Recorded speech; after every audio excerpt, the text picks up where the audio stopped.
Again, I'm still here on the project,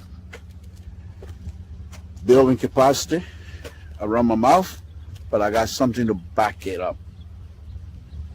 What do you think? Let's discuss it.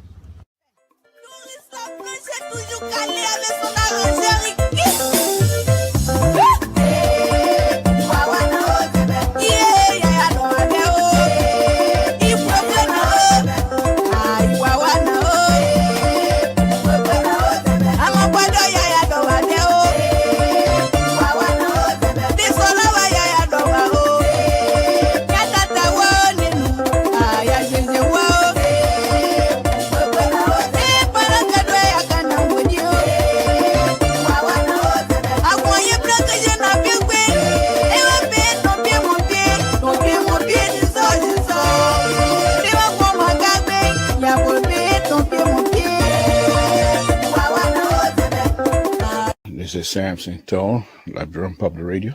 But I want to bring your attention to a show that I'm going to be having tonight. It's going to be very interesting. I'm encouraging all of you, those of you that are listening to this video, to tune in tonight, because perhaps this might be some of the reason why we have all of the mess that is going on in our own country. Because you have to listen to these things. These things, the trouble we've been having in Liberia didn't start overnight. These are things that's been happening from time to time.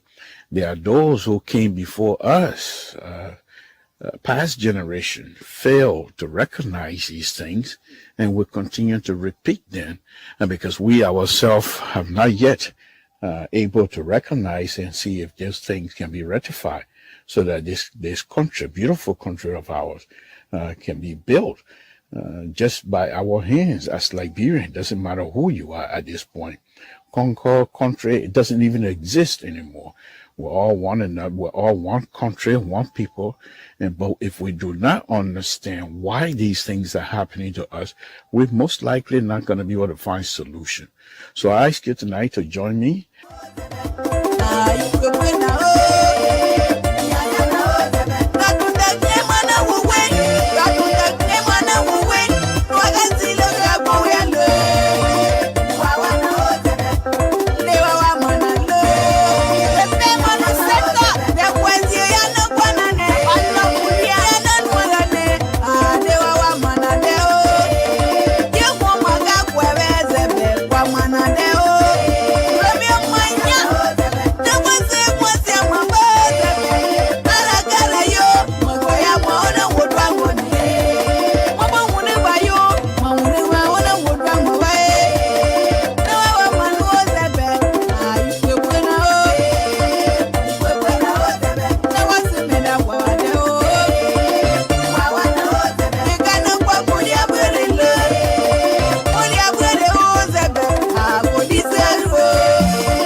Yet, how does one begin to help people who swim on their own flooded streets to voting booths to vote incompetent criminals back into office? Yes, that is a big question we all have to answer. How do you help people who will go to the voting booth swimming in their own flooded streets just to vote people in offices who are incompetent?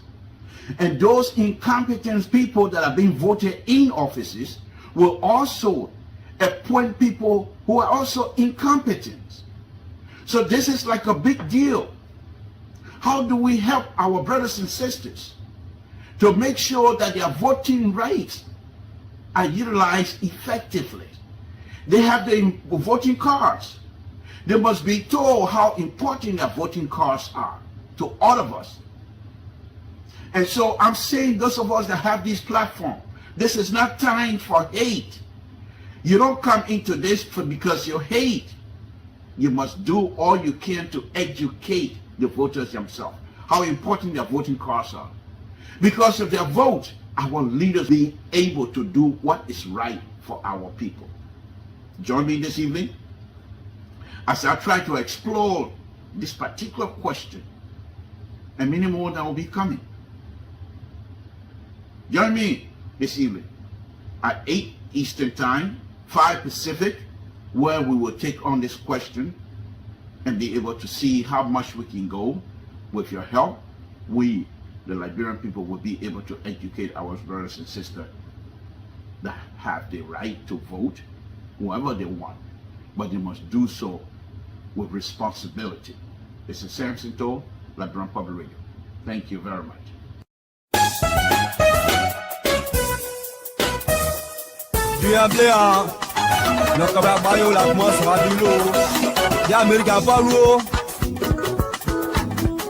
C'est autissement, encore une autre fidèle qui l'Amérique n'a pas loupé nous. Quand il reste Sylvie, il a quoi qui j'ai loupé presse. L'Amérique n'a pas loupé, t'as bien de moi avec nous en somme on va battre au moins néo. Mon temps dit est à mon ça va bien pour moi il pleure. Là loupé yo. Doing anything that people get to amend it. And with me from 2005 to date, we're all doing anything. I've done something. Trust me. I'll be re-elected. You understand? So you don't need to fight. You don't need to destroy your country. You don't need to even condemn your country. You have to be inspired, peacefully, and then convince the people, persuade people. Politics is about persuasion. And it's about what you have done for your people. I have done so much that I don't need pay for. You know why I don't need pay for? Because Liberians love me and they promoted me when I was on a soccer page. You understand? And they were proud to be Liberian when I was on the soccer page. And I've done my best for my country. I'm a former peace ambassador. It doesn't matter what people say. I'm on record.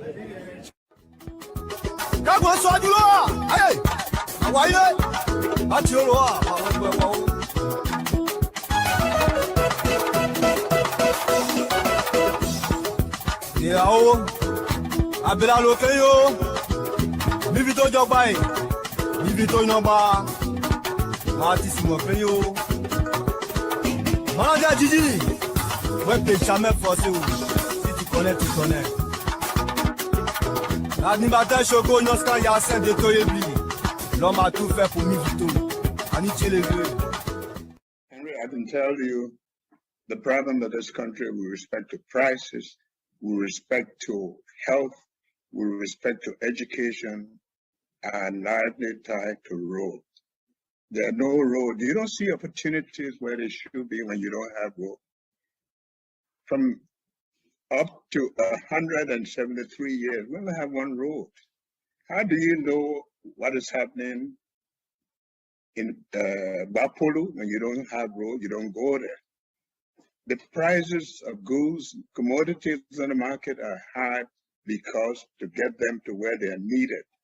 So there's no way you can, when I talk about road, I'm not talking about putting road on the sidewalk in Monrovia, $50,000 road and make it $3 million. We're talking about roads that will open up the country. We're talking about roads that will open up opportunities, roads that will get businesses going and dependency reduced because people believe their goods and commodities can get to the market. That's what we're talking about.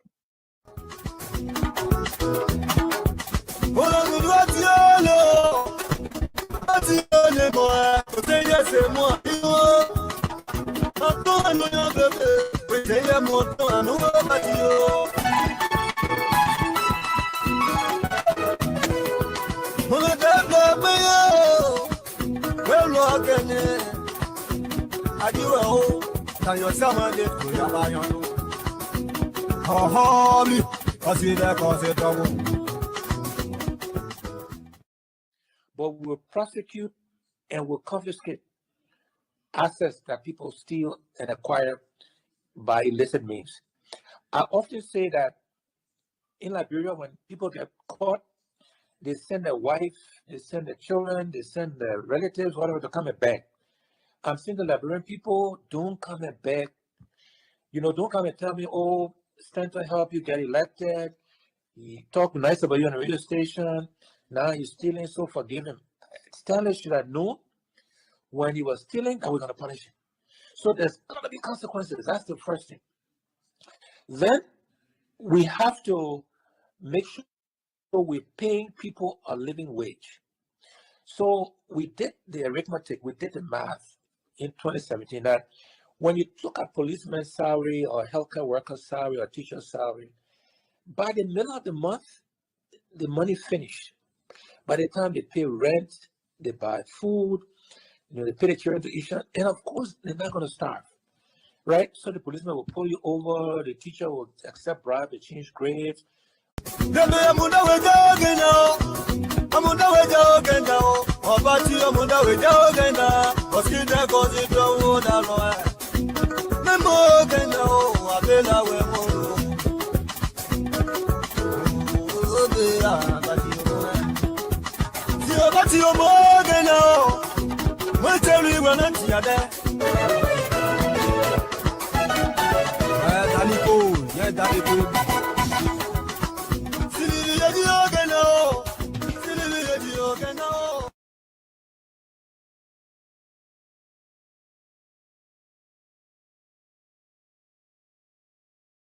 Good evening, folks. Samson to LPR Radio. I want to thank all of you that have been tuning in. Wow, we're just starting. Henry, Comfort Henry, Mr. Toll, you are a good man. You don't have to say it. I love the way you carry that baby I was carrying. The baby getting ready to get out of college. When she bring her car, I finish facing your car. Then I tell her, say, can't pay me some money. Then I see baby there. Do I know who you are? After I finish facing your car.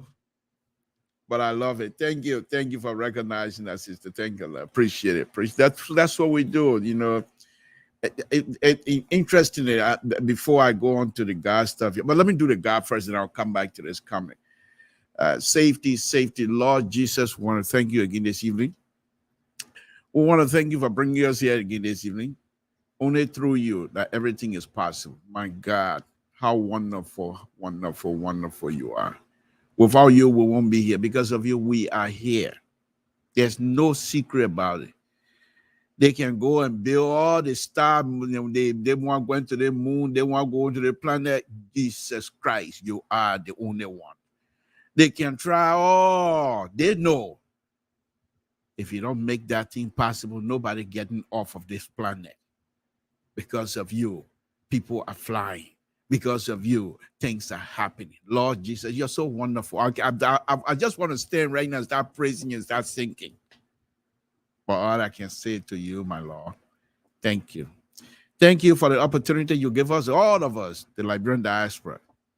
And because of that opportunity, my God, we are able to feed 2 tables. One here in the diaspora, and we feed table back in Liberia as well. Because of the opportunity you give us. And we will not forget that. We will do the best we can to utilize that opportunity to the effective means, whatever it takes to make sure we do it and do it right. Because of you, we are here. Millions and millions of people will go to bed again tonight. Because of you, we will be up again in the morning. Thank you. Thank you. And I'm glad this particular process is not in the hands of man. It's in your hands. Because your hand is so big, you cover the entire earth. And the way you do it is so unique. Whether Samson told from Town, whether Donald Trump from New York, it doesn't matter. Blessing Paul the same way. Thank you. Thank you, my Lord. Thank you. For those who don't know you, we ask that they come to know you. Because through you is the light. And we appreciate it. My Lord, tonight again, we ask you about the Republic of Liberia. We put that country, the Republic of Liberia, in your hands. We put the leader of the Republic of Liberia in your hands. We put the opposition leaders of Liberia, Republic of Liberia, in your hands. The entire country, we put it in your hand. Because only through you that things are possible. My Lord, we are about ready to go to election. And we're asking you to guide the process. Help us to understand that election is about ideas. It's not war. We ask you, my Lord, those who are vying for this position to see reason to tell their supporters that this is not war. This is about ideas. They are not enemies. They're fighting over ideas. And we ask you, my Lord, the electorate themselves, their eyes should be open to know what is right for them. My Lord, we ask you to give the leaders and the opposition leader the wisdom to do what is good for our people. Let them understand that Liberia is not an elephant meat. My God, help us.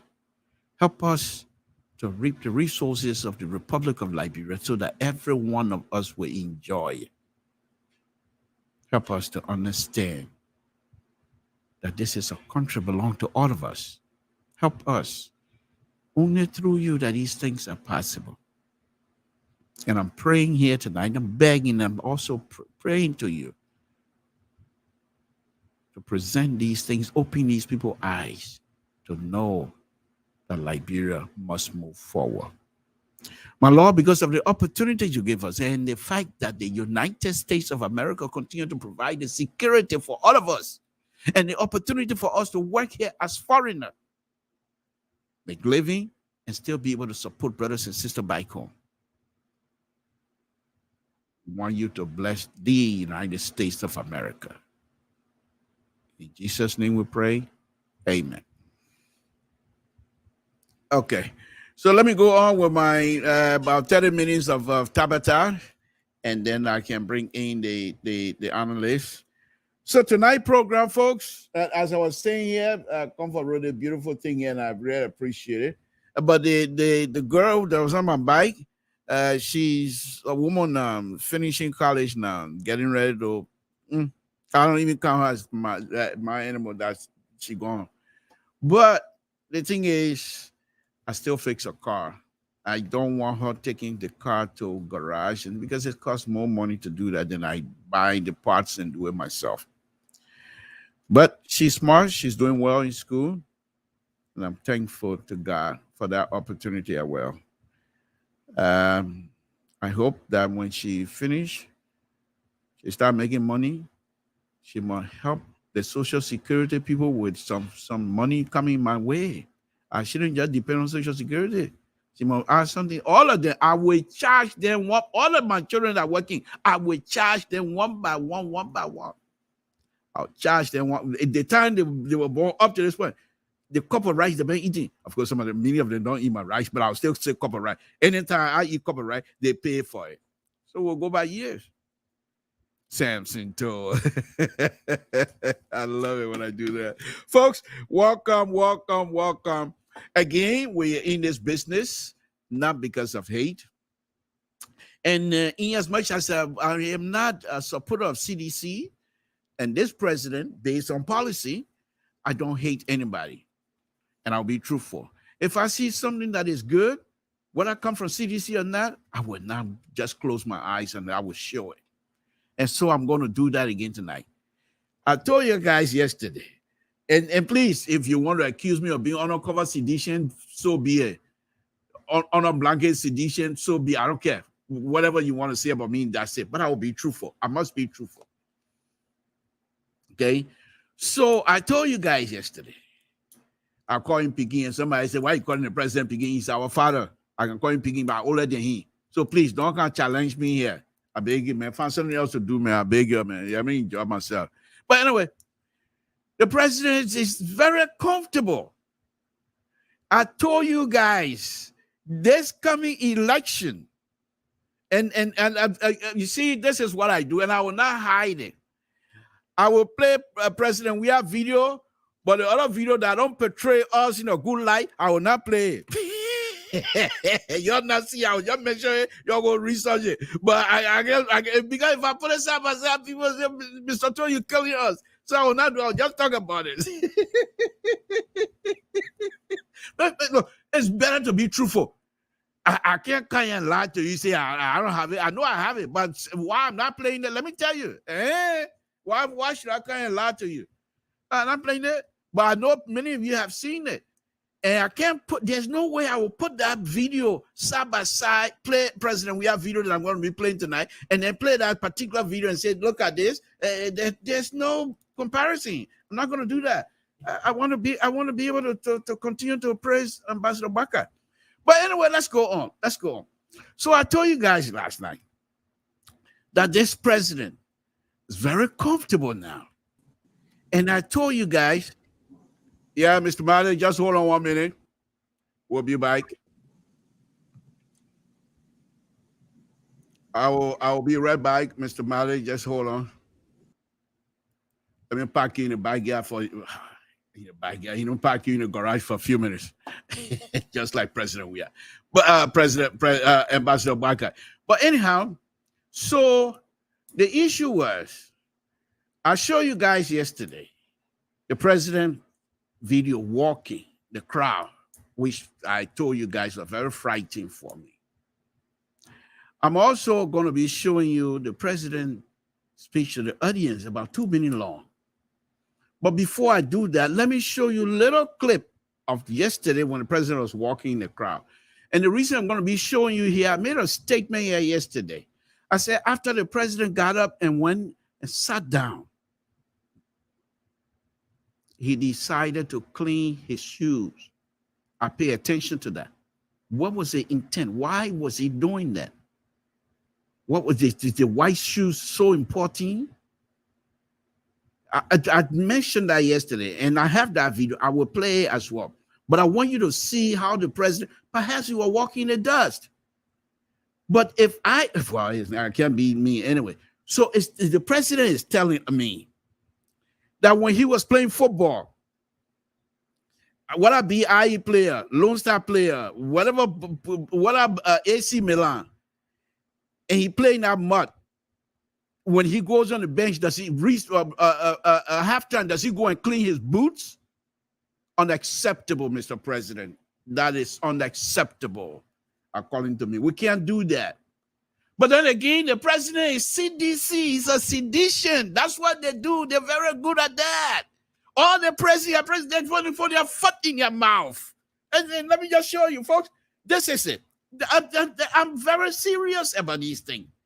That's CDC for you. Now, let me show you I'll just show you briefly. The president walking, you see the amount of people. They were anxious to touch him. They're fighting to touch him. They're fighting to see him. In fact, when he was giving the speech, he made himself look like Joseph, the good Joseph. And then Ambassador Baga is the Sleepy Joe. I will play that video as well. Folks, very interesting. The president is so comfortable now that if these people that hide in a bubble, if they completely release President Weah, the opposition is going to be in serious trouble. Serious trouble. Because the president is not coming with book English. He's speaking a language that people understand well. The president is not coming surrounded with so-called fake whatever. People around him, they're all anxious to be with him. And so it's going to be interesting. Let me go on. Yeah, folks, if you're listening, just analysts, just bear with me 1 minute. Let me do my tabata here. So let me play this video. Let's go.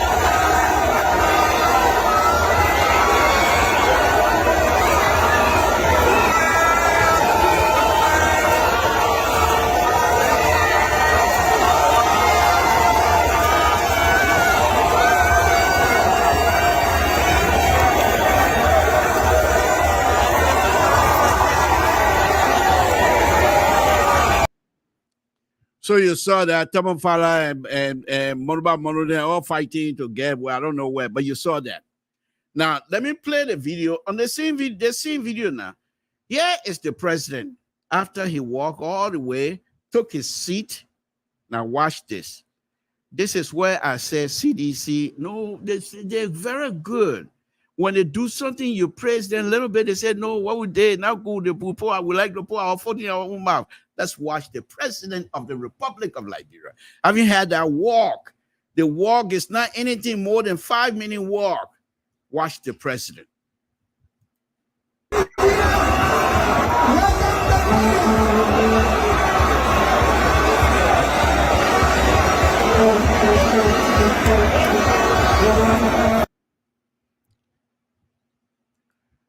You saw that?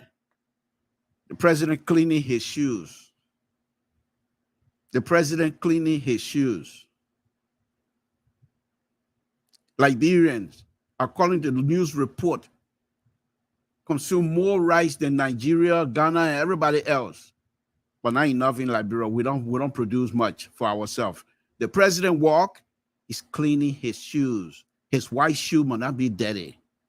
Yeah, begin. The president of the Republic of Liberia cleaning his own shoes. That's one side. You can look at it from that perspective.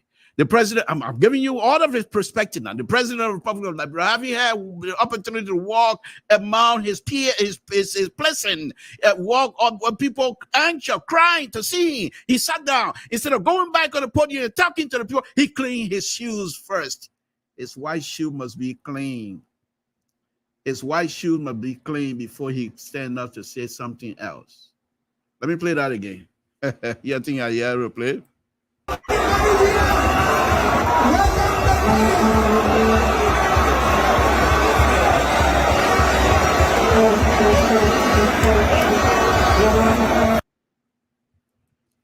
The president of the Republic of Liberia cleaning his own shoes, by the way, which is a good thing.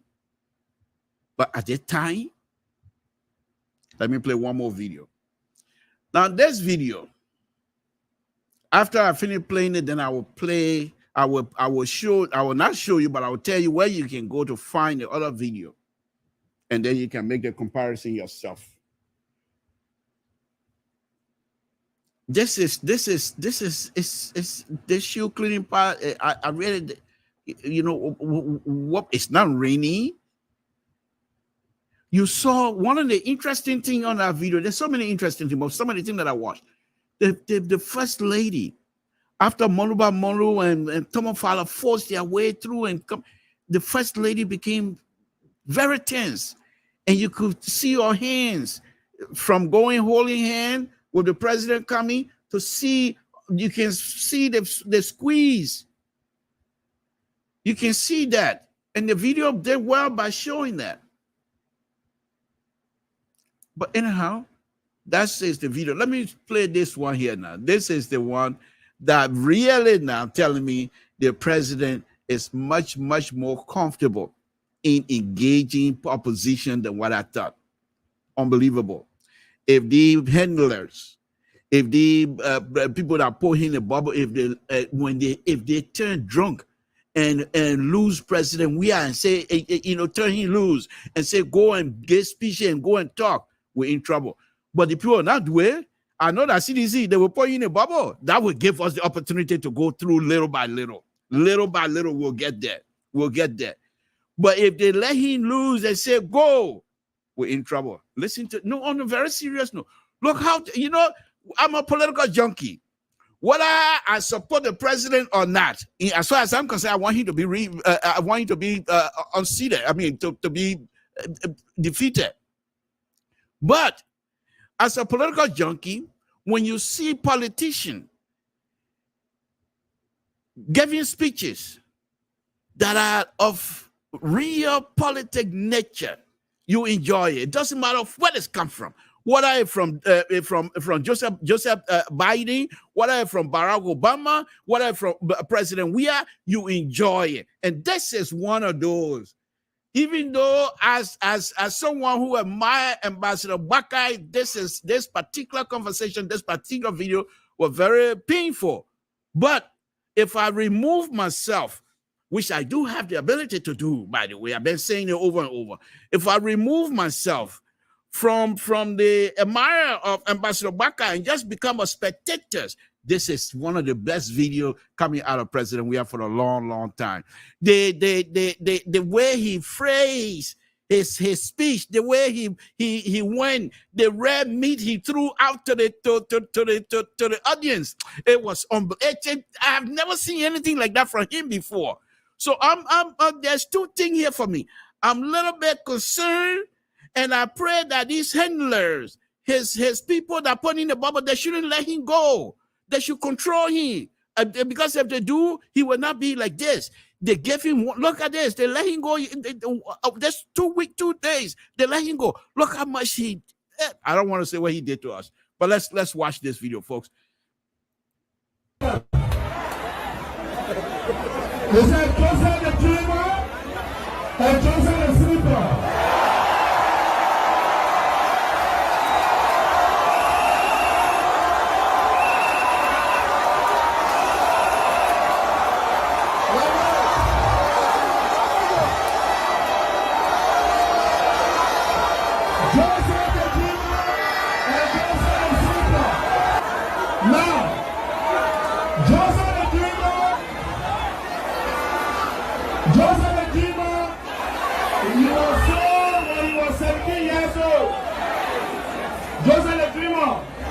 Now, Joseph the dreamer, God gave him the gift. And when he became governor and prime minister, he managed the food that they gave him to take care in Egypt. And when famine was coming, he managed everything well.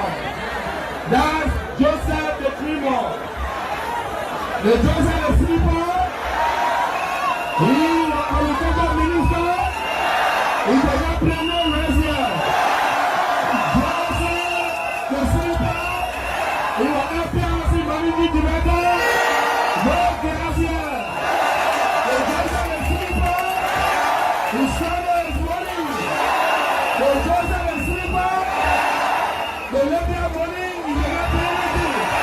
The Joseph the sleeper, even your community does not do nothing. The Joseph the sleeper, he back you over.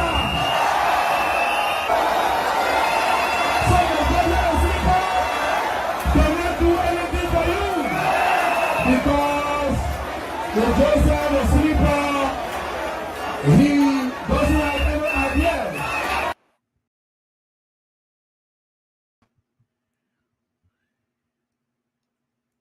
Folks, you heard that. You heard the it's amazing. And one of the things that I noticed here, and please, I'm not even going to say what you say whatever you want to say. You're entitled to it. But what I noticed is President Weah, of course, is getting very comfortable in his position. There's no question asked. But here's the thing here. If you follow the African-American politician here, the way they go about giving speeches like they're in church, I'm not too sure. Maybe I'm wrong, but perhaps, President, we have been watching videos of these African-American politicians, how they go on political stage and out of a setting become a preacher. I pray, my people, that the handler must not let loose this president. They must continue to put in the bubble. I think he go in that bubble until after the election. Because look at the kind of thing he just did. Where is the reply? The reply, the video that I saw, I'm not going to play, coming from Prince Johnson. I'm not going to play that. Where Prince Johnson went on stage to say the royalty passing by here in Nima, the royalty passing here, that president, we are building it. Who building it? Who building it? That Joseph Baga building it? Oh no, who leadership? They see when they do these kinds of stuff, then they get my blood boiling. Then they get because you're not being truthful. But then again, it's coming from Prince Johnson. It's coming from Prince Johnson. So I expect nothing less. But now, with the Rescue 1, Rescue 2, and the mother of Rescue, do they expect Prince Johnson now for us to say Prince Johnson is the face of this whole rescue mission? Is that what we should be taking out of this? He went on to talk about how many people they be killed and all that kinds of stuff. Well, that's Liberian people's issue. But instead, even if you're going to say, President, we have not done X, Y, and Z, less than. So I should come play this wonderful video of the president, which I enjoy. I'm being very truthful. Then I come after that. Then I bring Prince Johnson video. They're night and day. They're not together. So that, folks, those of us that enjoy political rhetoric in terms of politics, I think this is one of the best as far as I'm concerned so far, and it's just starting. So I pray that the people that have president, we are in a bubble, they will not let him go, they will hold him there. Can you imagine? In 2 days, 2 straight days, President, we have videos and the speeches are taking us on the other side. I don't want to say what side. Yeah, I'm being very truthful. But at the same time, as you can tell, my voice is not that quite on it tonight. But let me bring in Marley. He's been back there for a while now. Marley, I apologize, but I had some, what you might call. Let me bring in Marley. Marley, are you with me? Yeah. Thank you. I'm sorry. I just wanted to do my little tabata here tonight Oh again. no. Yeah. They call it the opening ritual. Yeah. So you saw the stuff. Let's remove. I consider myself opposition, by the way. I'm not a CDC supporter. I consider myself opposition. But let's remove ourselves from those of us that enjoy politics. The rhetoric here from President Weah tonight about Joe the Sleeper. How will you rate that? I mean, the way he had it, like a tailor sewing, folks. I'm just being truthful here. You can turn against me. That's fine. That's okay. But I'm being very truthful. The way he had the words going in from one, just a tailor sewing. You got a thread going through. It was amazing. What do you make of it?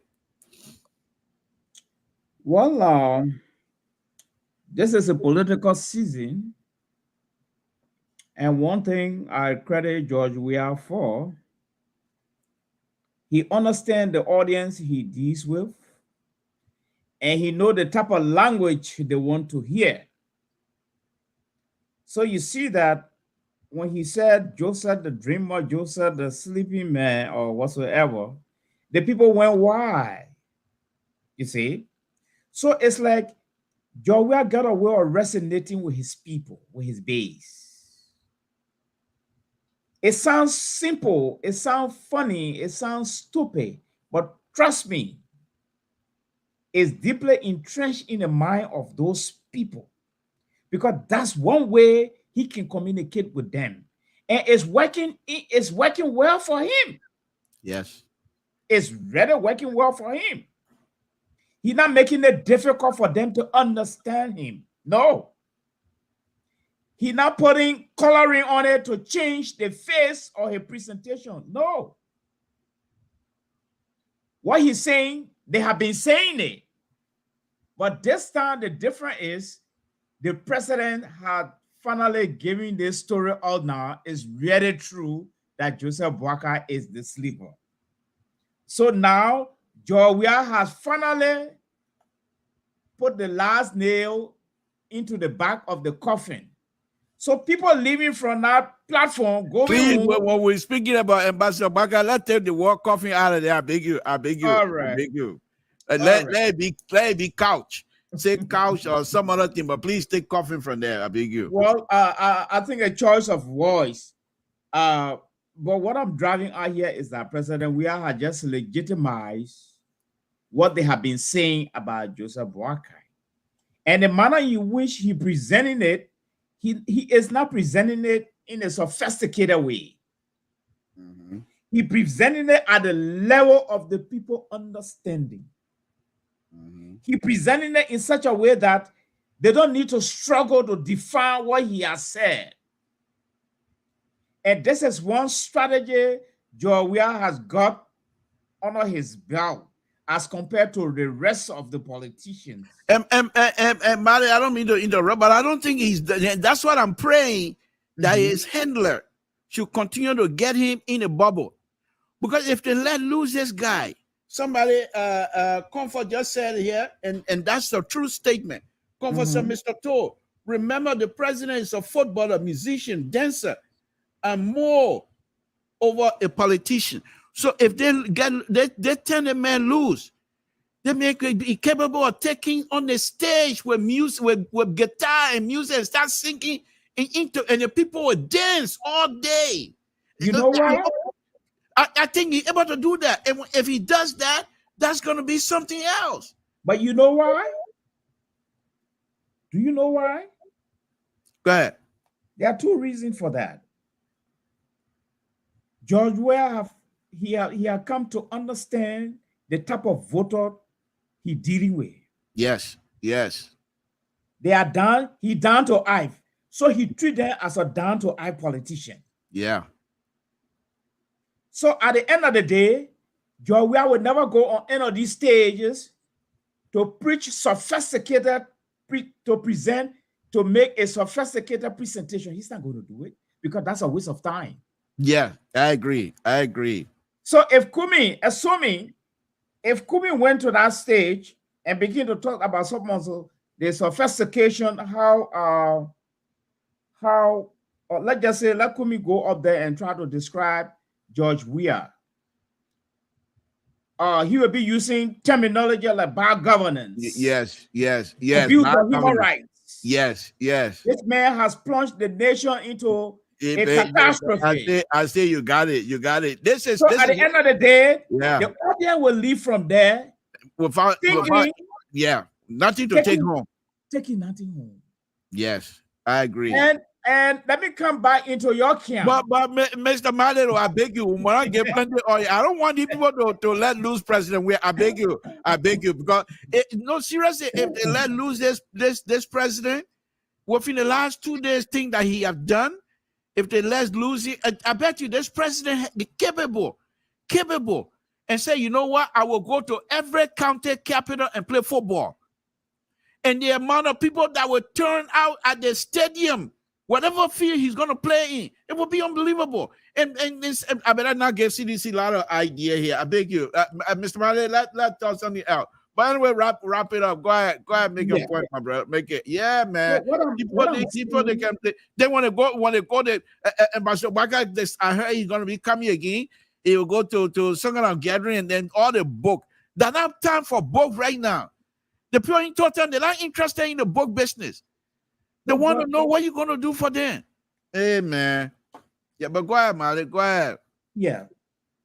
So what I'm saying is that George Weah have already made his own assessment of Ambassador Boakai's presentation.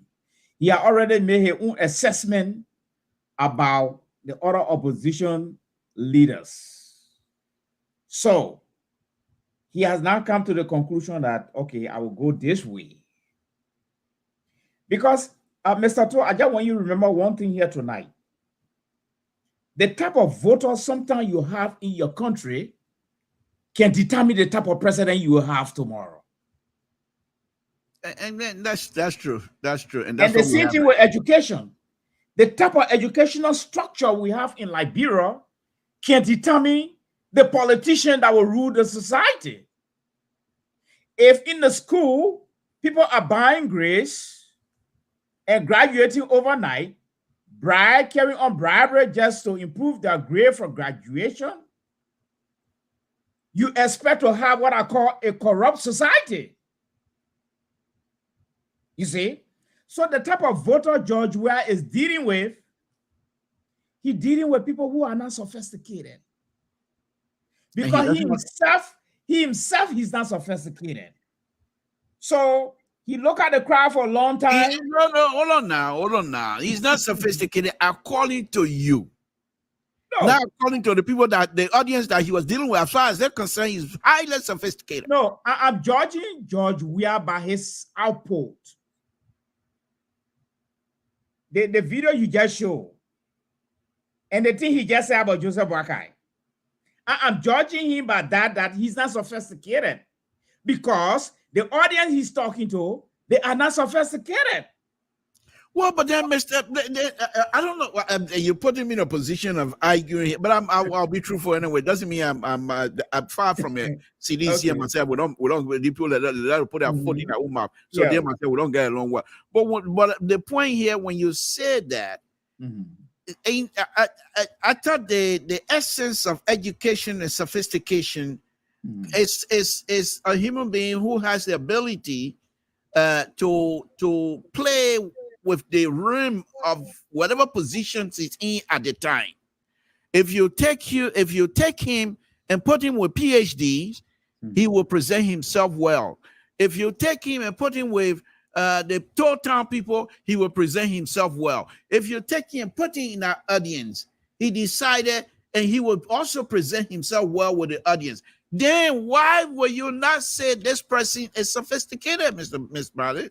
No, I have done my own assessment of His Excellency President Weah.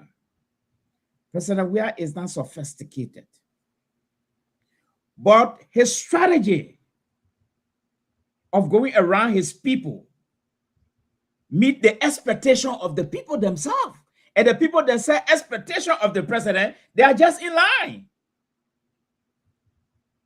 They are just, look at the simple thing that man said. Look, that whole stadium on fire. Okay? And he did not even call Joseph Boakai name. He came by way of parable. But everybody knows where the parable is leading. Bill Willie, you're kidding us tonight. Okay? Everybody knows, Mr. To, where the parable is leading. So what I'm seeing here is that George Weah's strategy is working for him, to be frank with you. George Weah go to Nuclear Town. He's supposed to sit somewhere very honorable while people coming to see him. They may go to Nuclear Town, he sit in the kitchen, the smoke is in the kitchen. He said, well, I experienced this thing before. Not because I'm in the executive mansion, I'm still one of you. You know how many people appreciate this man for that? A lot of people, all right? A lot of people. Now, George Weah, I don't know whether he's still using his popularity technique. I think so. The last time we learned George Weah George Weah made a music. All right? People say, oh, the president's singing. But George Weah got a way of resonating with the people. And those are the little things people look for. Unlike bringing the war in again, the war sophistication that come from His Excellency former VP Boakai as well as ANC leader. The people come with a lot of sophistication to the point where they say that thing. They say, oh, but George Weah told us the both people spoil this country, that the both people back again. This thing that man talking about, who don't even understand it. And just what you said, trust me, George Weah will go to some country, he will start to dance. That all the people in our country need. They just see him dancing. That's all they need. You saw the video you showed where George Weah was walking with his wife, and he see all the sedition around. Okay, now they see him to be showing his simplicity. The man can come down to our level. Look how he walking in the mud.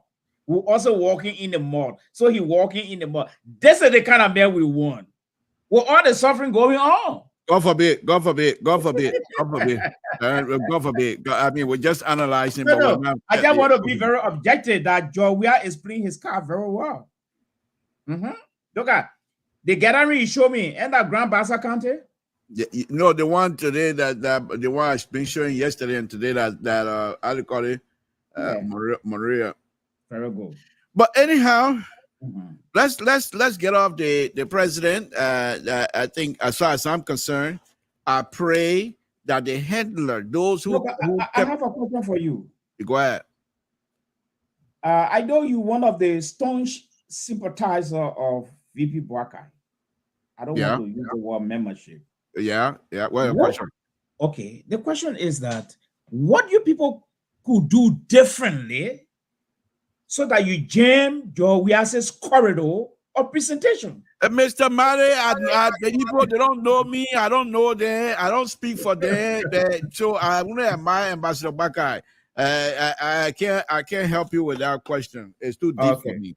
All right. Maybe somebody will call. Yeah.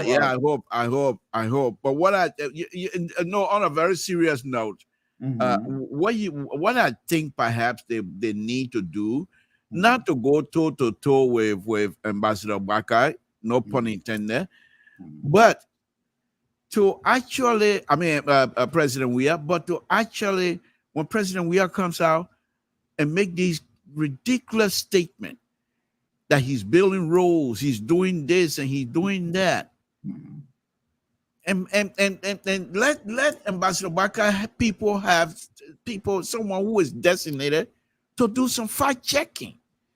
And once you do fact checking and post it, some of us will pull it up and try to talk about it. But they don't do nothing. Nothing. The idea of Ambassador Bakai coming to America, I just heard it on Spoon Network this evening from Mo Ali. Yeah. You know? So now I'm talking about it. Now maybe other people are hearing it. But what? And he said that at the very end, and they're not even discussing it. You know? So what is the message that perhaps we can carry? So I told you guys, I told the audience earlier, I have a video here for Prince Johnson where he was taking on President Weah. I'm not going to play that. Okay. After playing this video from President Weah, if I play Prince Johnson, people will laugh at me. Okay. Okay. Because it doesn't portray the rescue mission in a good light, to be honest with you. Because if you're saying he's the president of the Republic of Liberia, and they're building national highway under his leadership, and you're saying he's not responsible, then what planet are you coming from? You know, you're in the Senate the whole time. President Weah started building his mansions and his policies and all that kind of stuff started in 2018. And you're just telling us that he took people money until he refused to appoint Nibadians to the position you wanted. Now you're telling us now that he has issues. Those kinds of stuff don't even both well with me. But here's the thing that I want us to look at as well. Yeah. There's two things here. One is Benda Ure, what I read, and of course they quickly came back. I'm not too sure if that's coming from them or not. But Front Page Africa reported that they were in talk with CDC. But there's another report from on Facebook that said that they press release from them saying that there's a false news, so to speak. But the first thing I want to talk about is this. Let's look at this idea of Prince Johnson shopping around for good things for Nima County, which is good for him. He needs to do that. That's his job. Okay. But knowing our people, the Ambassador Bakai, the President Weah, these people, they're not known to be generous in terms of when you turn against them. They are not welcoming after the process is done. They are not people who will welcome you back very quickly and gladly and say, let's forget it. They don't do that much. All right. The Prince Johnson now, leaving CDC and going with Ambassador Bakai, putting the chips of Nibadians in the Ambassador Bakai basket. What will happen if Ambassador Bakai is not successful? Then what happened to the Nibadians that Prince Johnson are taking along with him to Ambassador Bakai basket? What happened then? Would they then say Prince Johnson fooled us, or would they now accept that? Because I don't think if they do that, I don't think President Weah will welcome. Okay, Malice, I'm not too sure what happened there, but that's fine. If you can connect yourself, that's fine. Let me go on with my statement. Okay, so would they say now they're blaming Prince Johnson for taking them to area where they didn't want it, they were not interested? I mean, this is kind of a big gamble for Nibadians.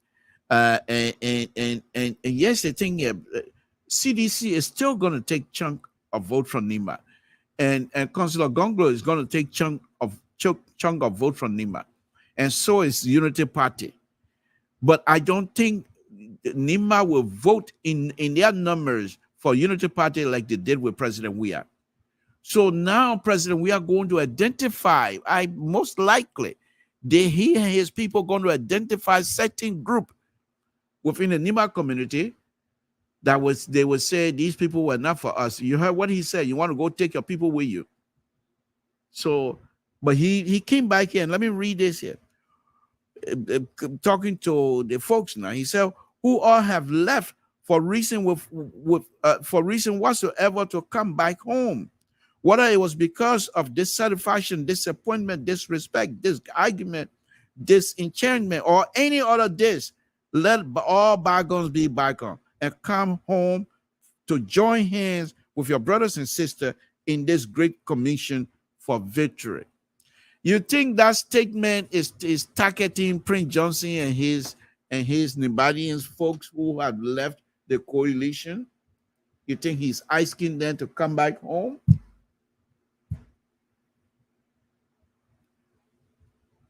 You're muted. You're quite completely muted. Are you there? Okay. Okay, now you're back. Go ahead. Well, I see the statement from His Excellency President Weah to be like a political trap.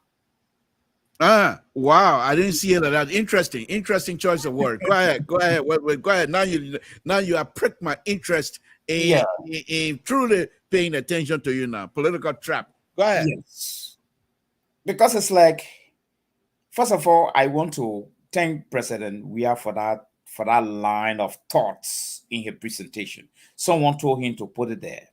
You know, that it shows some political maturity, but it is there as a trap that will create a confusion. It's almost like a monkey wrench thrown into that camp now to create confusion in there. Oh, he didn't receive us in the past.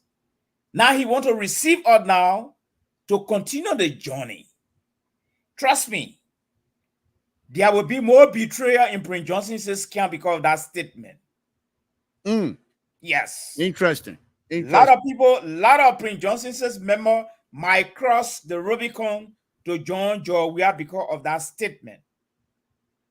But the guarantee whether George Weah will take them to the promised land, that's another issue all by itself. Is George Weah making a statement to get support so that he can cross the river? Or is he making that statement so he will get support so together they will cross the river and enjoy the fruits of the land? This is where I came in to say it's a trap. Yes. And I want to believe strongly because of George Weah's statement, a lot of people will betray Prince Johnson at the last minute to join President Weah. But the question now is, if they join President Weah, will President Weah take them to the promised land?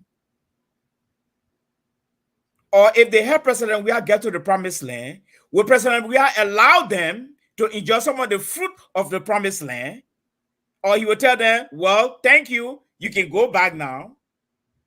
But one of the interesting thing here that I didn't see, I'm wondering whether he's talking to people like Joseph Solo, the former chairman, a strong chairman of CDC before the 2017 election. I'm not too sure, but that's a very interesting analysis here you're giving us here this evening, Marty, and I think we need to pay attention to that because there are those that are within the inner circle of President Weah who perhaps are not quite ready to welcome anybody. People who left, they might say they left us when we were struggling. Now we're enjoying. They want to come back. And knowing our Liberian folks, they most likely might not be happy to get these people on board. But I think it's a good analysis. Mr. Amos George, if you're anywhere, join us so that we can have a conversation. We're missing one point in here. The issue, if we harm you and you left and you became disenfranchised and it's about time to come home. Who knows? Up to now, who knows? Probably there are negotiations going on. Talking to some people.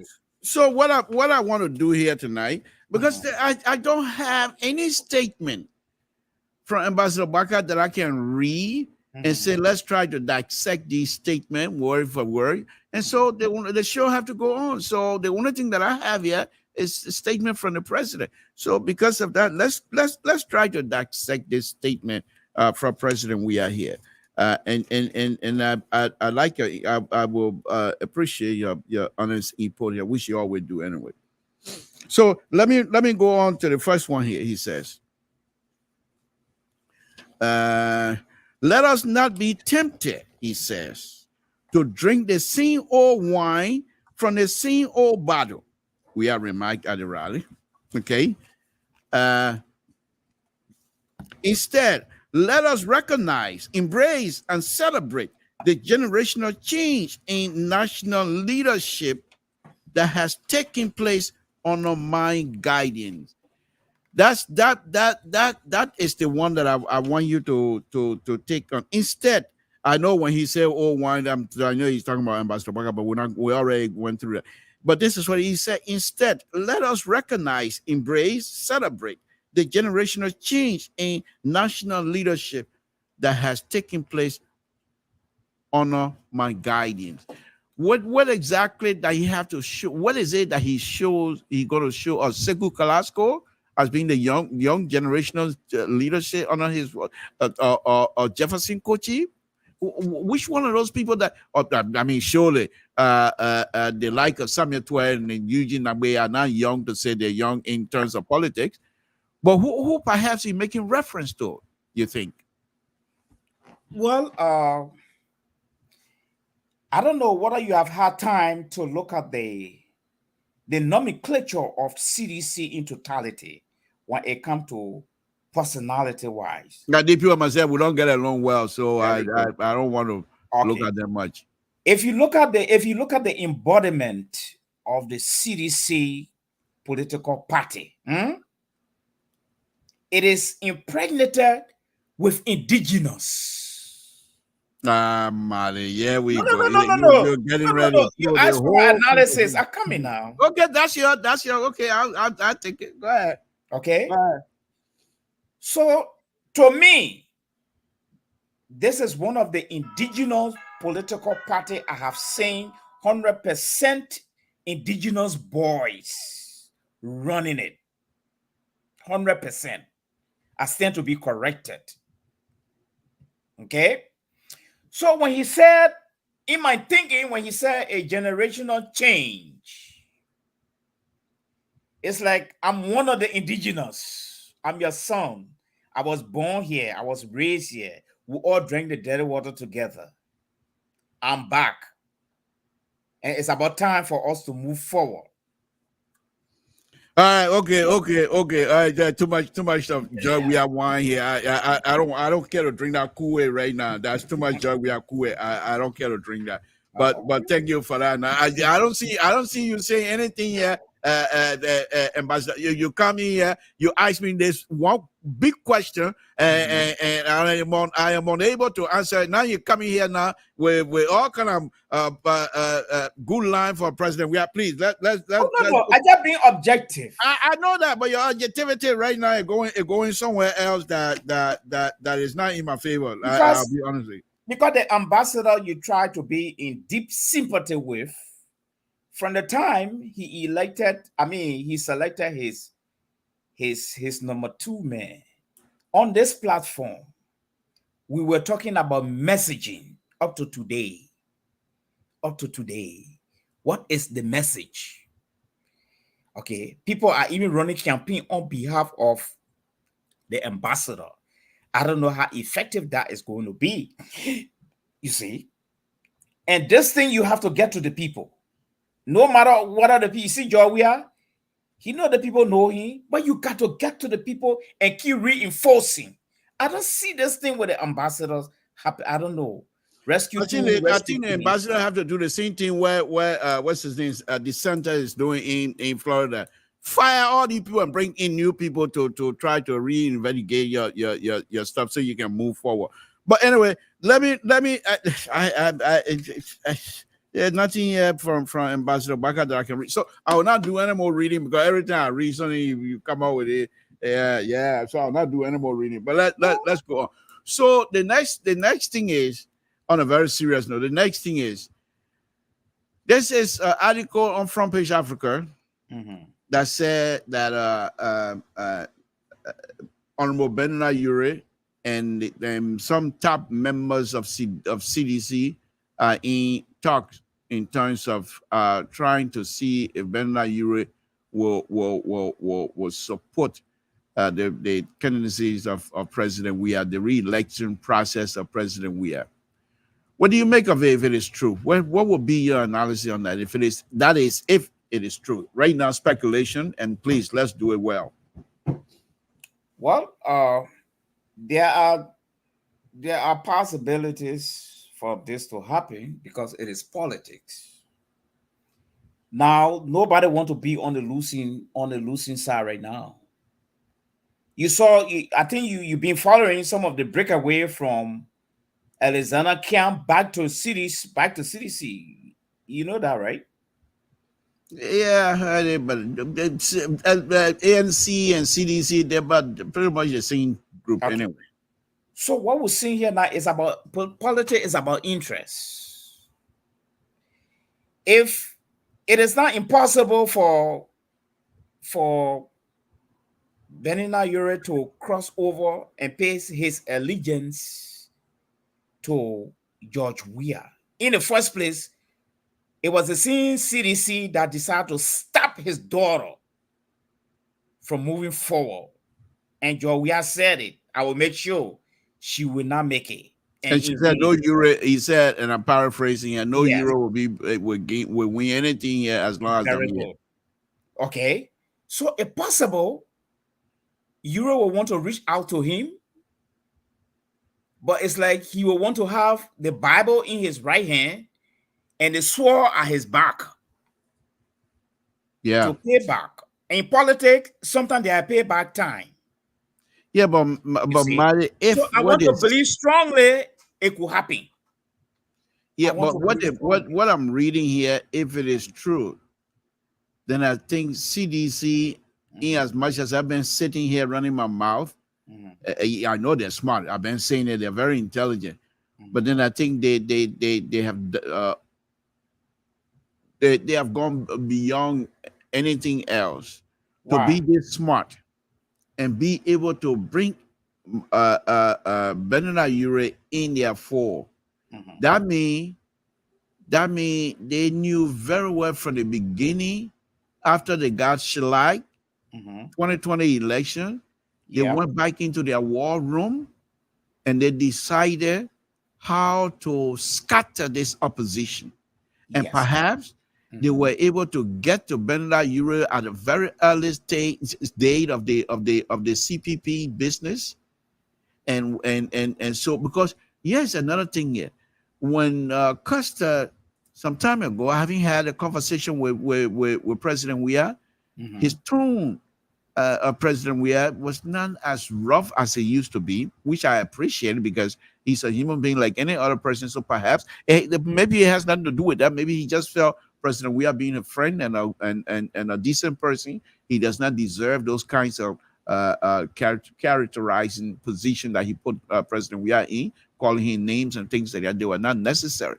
But the point that I'm trying to make here, if this is true, then I think the politics in Liberia, history would look on this particular time and say CDC were the most brilliant political party ever to be able to plan, so to speak, to be able to plan and successfully scatter, disorganize a political opposition coalition that whooped them, slide them, and they were able to come by, scatter them.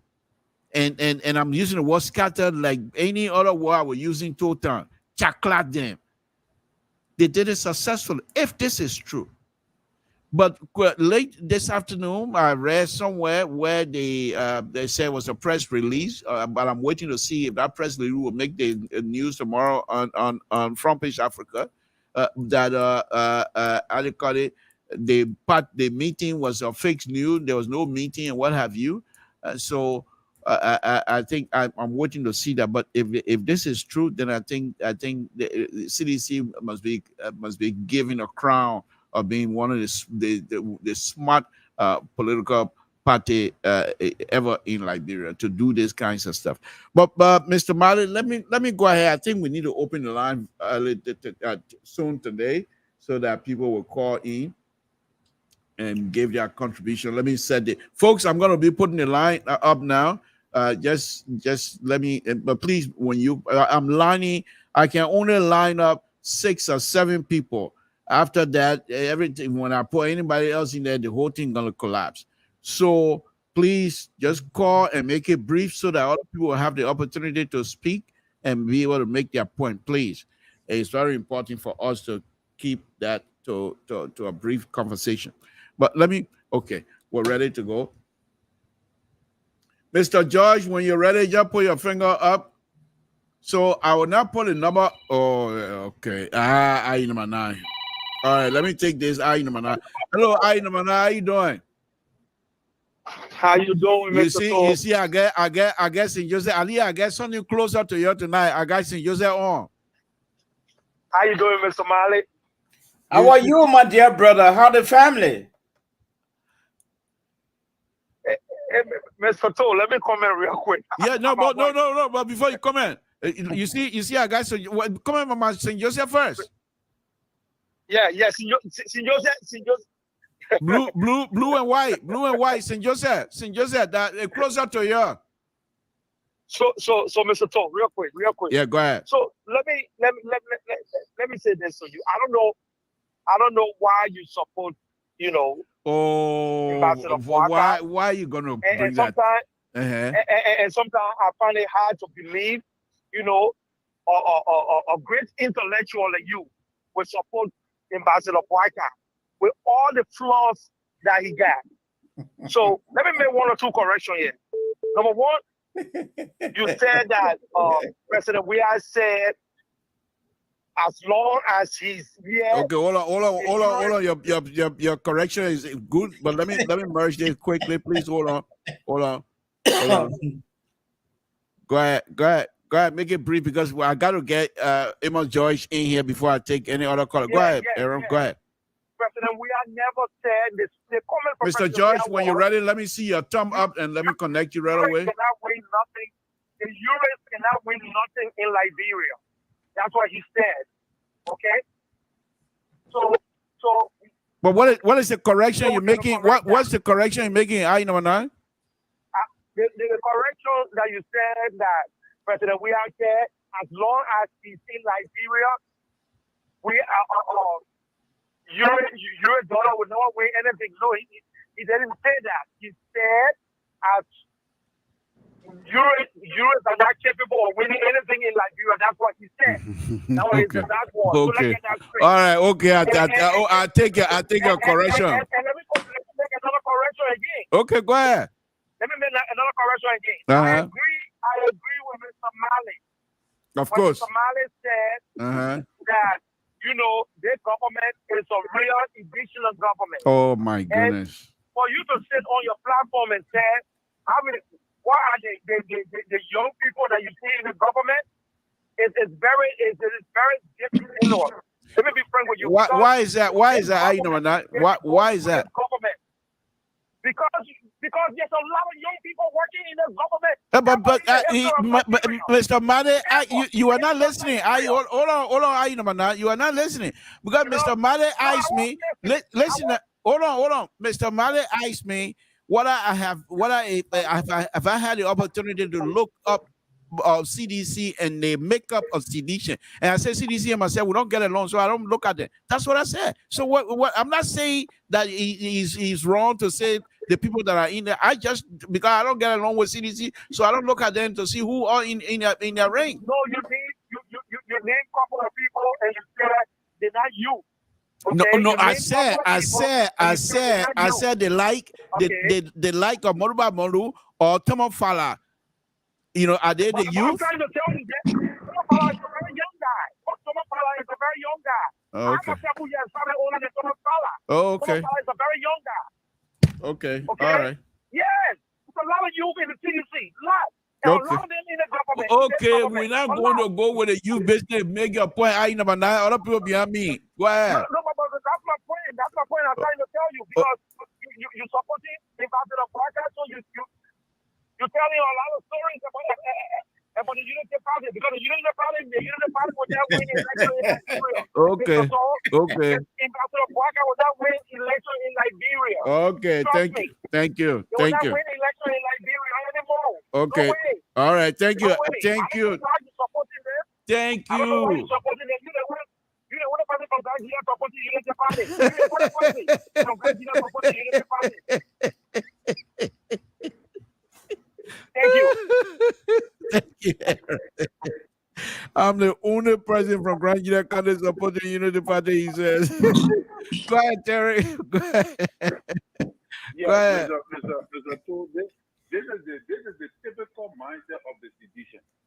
They think that, everybody should be sedition. Now, that is the reason why President Weah will lose the election. You see, like I said, one of the things that will make President Weah to lose this election is because everybody has seen that President Weah has institutionalized or personalized the government as to be a CDC government. And to debunk that guy, Ellie Johnson said he had a lot of young people in our government. And Tomo Fala is not in the executive. Tomo Fala was elected during Mother Ellie's regime into the House. So he needs to be corrected on that. And the statement you made about what Bernard Ayue said, he has said confirm it. But you don't even know what he said. He confirmed exactly what President Weah said that involved Kelly Ayue. And he has said confirming it will even understand it. That is the typical mindset of the sedition. If you look at that crowd, the photo there, they put a huge crowd more than that when Dara didn't want them. You must understand that you got over 900 people that have voter registration card in Monterrey. Even if you put up 100,000 on that seat, that does not even give you the right to say you have won the election. There are hundreds of thousands of voters that are sitting down watching you. You have institutionalized the CDC, the government, as to be a CDC government. So if you're not a sedition, you can't get proper job. Okay. And even if you're a sedition, you get job. The moment you say one or two things, they will fire you. Let me just say that before I leave.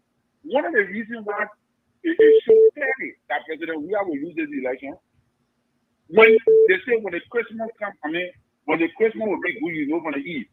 When you see renowned stakeholders and big political parties endorsing the institution, then you know that it is something.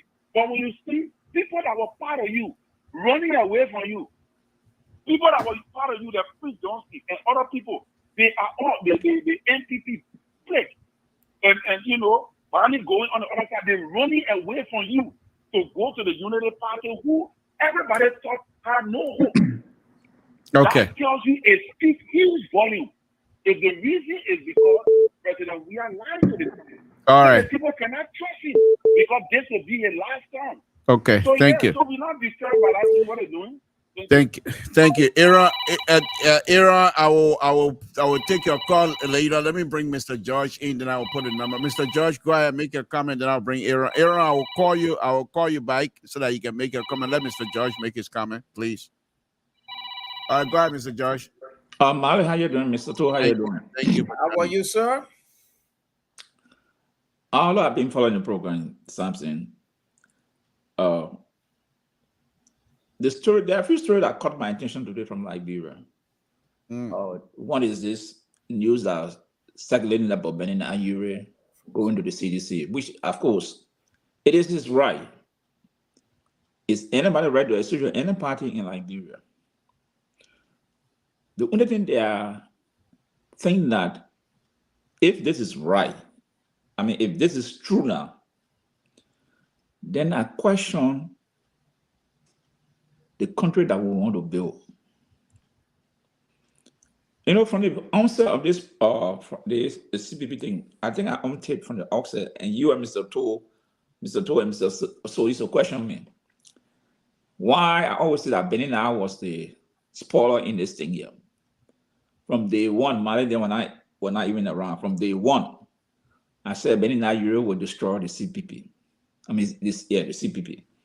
And they used to ask me why. And this story that coming up, if it is true, then those are things I saw at the early days. Benin Nigeria was part of the CDC. He was one of the financiers of the CDC, according to him. So going back there is not nothing, but the only thing I'm seeing, why I want to destroy other people. And I come from the background of Benin Nigeria orchestrated the breaking down of the CP along with Joseph Boakai. And the motive was to get Alexander coming in, to put Alexander coming in jail so he can be a criminal, cannot contest the election. Because Benin Nigeria and Omer Boakai, all these people don't believe in democracy. Because Mr. George. Give me a chance. Mr. Toh, you can get a chance that I didn't interrupt you. You didn't bring me on to interrupt you. You did your tapata yet. Why am I saying this? They got together and put a document that these are the steps we will take to arrive at this process. When they saw that they could not get to that process, they fear the process, which is the democracy, go through the primary, and who emerged as leader who would support that person.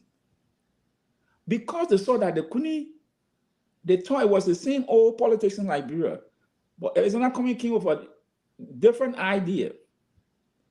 Now they saw that, hey, it will go through this process, what they call VP or VIP or whatever. At the end of the day, this man would defeat us. And there will be no chance of us now running. So you're saying that's the thinking of Benin Yure and Ambassador Bakai. Exactly, but that's what they did. Speculation. And that's what I can prove it. Okay. Benin Yure took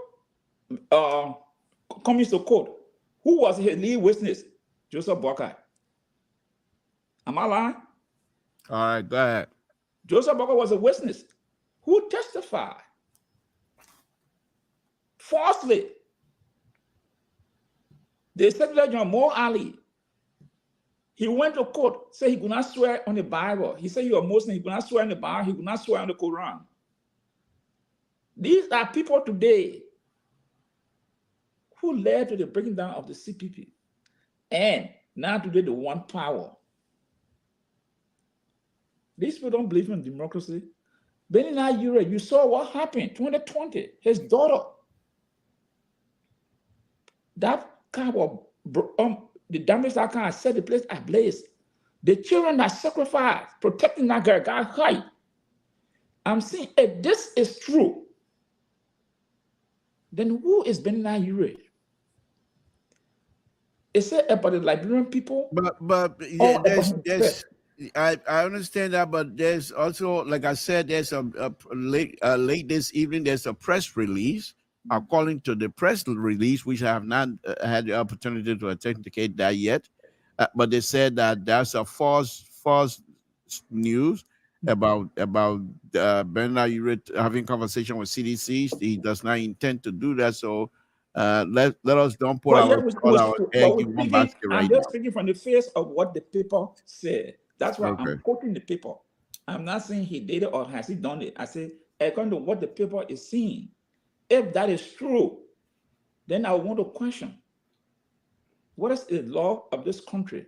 Is it about personal interest? So that's why I'm speculating from. But let me leave it at that point, saying we'll see tomorrow what the development of it, but I'm Okay. just saying what All right. everybody Let me put it. Let but me put the number. the issue, the other issue is I saw the press conference about some Liberian businesses, young children, young people in Liberia. I don't know what I saw that press conference today, where the keynote displays that the government of Liberia is trying to strengthen them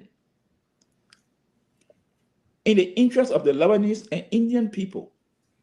Mr. George, that thing started way back in Tubman time. Why you want to wrap it around the government now? No. You see, Samson told this is the wrong thing you people continue to back because something happened. Yeah, but you're trying to make it like it's just happening now. I'm telling you, these things been happening since Tubman time. It means that you're trying to justify the action of these people. That's why changes come about. It's not because someone did it yesterday, so today you must do it. It was wrong yesterday. So why can't you change it today? Because it was wrong yesterday and you want to do it today? That's been ridiculous, Samson. Okay, I'm very good at that. Yeah, this is why I see you supporting Joseph Walker because they're saying corrupting the day yesterday. I will call you. I will call you. Go ahead, Mr. George. Finish. And one of the young men said that he had brought in a 40-foot container of beer. The government of Liberia asking for 48,000 and some $1 US duty. And they were displacing goods that the Lebanese people are bringing in, but when they bring it, they shoot the duty up. Is this the government that present? We are seeing that you will not be spectators in your own economy. So I want to know the situations. What is happening to the Liberian people? True. All right. Let me arrest my case there. Thank you. Let me put a number up.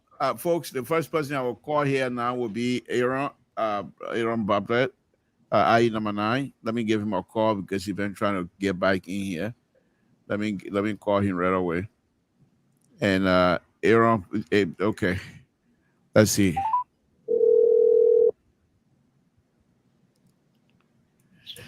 Aaron, Mr. George was on the floor, that's why. But make it brief.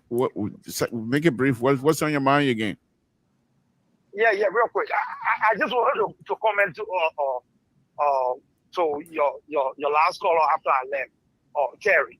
You always bring Terry on the show. All Terry does is just tell a false story, just the same way all the UPNs around doing. But that is it. Terry then can be saying about you. They say when I always bring in your own, you always bring in false statement. That's fine. We agree. Let him be delusional and saying you want thinking that Joseph Walker will win election. But let me say something to this stuff you're talking about, Ben and you. Okay, you're talking about the president made a statement, a comment about something during the heat of the campaign. And you're saying he said all kinds of things to Benana you should never go back to him and XYZ. What's about Prince Johnson that disgraced Joseph Walker on national radio? What's about Prince Johnson? Did you guys hear what he said about Joseph Walker? What is Prince Johnson today? Prince Johnson is drinking tea and coffee with Joseph Walker every morning. Prince Johnson is drinking tea and coffee with Joseph Walker every morning. Do you guys have something to say about that? And I listened to Joe talking about if Uri, what did the president we are do to Uri? All right. Uri Dollar was running against Abu Kamara. President we are live in that district. The president we have sent people in that district to go hurt the girl. Look, Prince Johnson tell people that some of the things that his soldier did, he's not responsible for it. Because he couldn't control every one of them. Okay. You think that everything that the civilian go around and do, the president is responsible for it? Okay. All right. Even in the great United States, they got people who do stuff here, and the Republican or the Democratic Party the leader of the party is not responsible for it. All right. So you guys got to stop that. All right. Okay. Always let them play the petty politics. Okay, Aaron. Thank you for lecturing. We appreciate it. Thank you very much. Aaron, you call back. Thank you, Aaron. Aaron, you call back. 916-533-2048. Go ahead, Mr. Josh. Aaron, I think you're mixing this thing up. You don't come here and say that. Mr. Josh, you've got to speak into the mic. I'm saying Aaron is mixing the thing up. You don't come here and make a blanket statement. on this platform, we have called on Prince Johnson and Joseph Boakai. We have stated our position many times on this occasion, on this platform about Prince Johnson. So don't come and say that what did people say about Prince Johnson? You got to mix up. Maybe you don't listen when people are saying this thing. You only listen when they talk about your candidate. For me, I've been one of the ones I've been very vocal against Prince Johnson and Joseph Boakai. What you see there, you're misleading the people. If people support a political party and they happen to go and attack another party, it is incumbent upon that other party to take full responsibility of that. We saw a wild thing today. People are being prosecuted. When they attacked Uri, what did the government of Liberia do? Did the police arrest anybody from that group to prosecute them? No. Did the CDC government do anything? No. And they are the government in power. So you think people just came from the sea and just jump over there? Come on, man. Well, I think it's quite in place, Mr. George, what Aaron is saying, even though sedition, everything that CDC would do is not sanctioned by President where he's saying, but this one was against a political opposition to CDC, and she was brutally attacked. Her car was damaged. And the government of the Republic of Liberia and police were there because we saw the video with the policemen standing there doing nothing. And so we thought after everything is said and done, up to this point, the government of the Republic of Liberia, under President Weah, has done nothing. So for Aaron now to come out now to try to distance himself, distance the president and his government from those kinds of shrinking is unacceptable and it's unfortunate. But then again, that's CDC for you. No, yeah, but if it's good, they claim it. If it's bad, they push it away. They always putting their foot in their mouth. That I know for sure. But go ahead. Yeah, so you can't come and say when partisan of your party go and do something, the leader are not responsible. Okay, if the leader is not responsible, I get it. Then why the government cannot prosecute those people? At that particular event, people got hurt. Property was damaged. And the police were there. How many people were ever arrested from that place to be prosecuted? Nobody.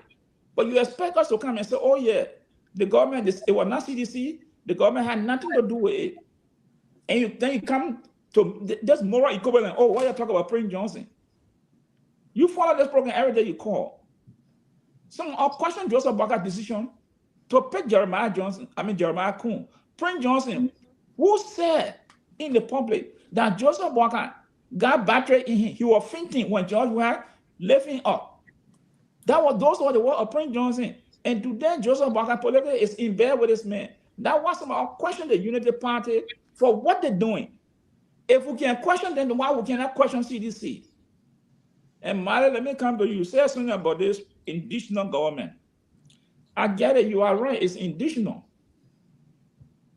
But what does indigenous government doing for the indigenous people? That's a $1 million question. This government is indigenous and predominantly Southeasterners. But with all that, what they have done for the people, the indigenous people, and what they have done for the Southeasterners? Nothing. These people being used, and at the end of the day, they will be victims of a situation that they didn't create. The Southeasterners, they will be victims of a situation that they didn't create. Because all the top hierarchy of this government, almost 90% are from the Southeast. But look at the Southeast today. What is the benefit? What is the dividend that they have gotten? They just bear the name that this person from here, this people from here. But look at it. But I'm glad Aaron Brapler said I was in real crowd and yeah, so I'm glad for that one. That's what I'm coming to. So because you're from the Southeast, so you want to vote CDC. So that's what you expect a level-headed man like Samson to fall in line with Aaron Brapler thinking. So I'm from the Southeast, I must vote for CDC. Whether it's good or bad, I must vote. Aaron, this is the tribal politics. Ambrose, you gotta lower your monitor or something else. This is the tribal politics. Aaron, you gotta put it aside. Think of Liberia. Because what you told me is not in play, it's wrong.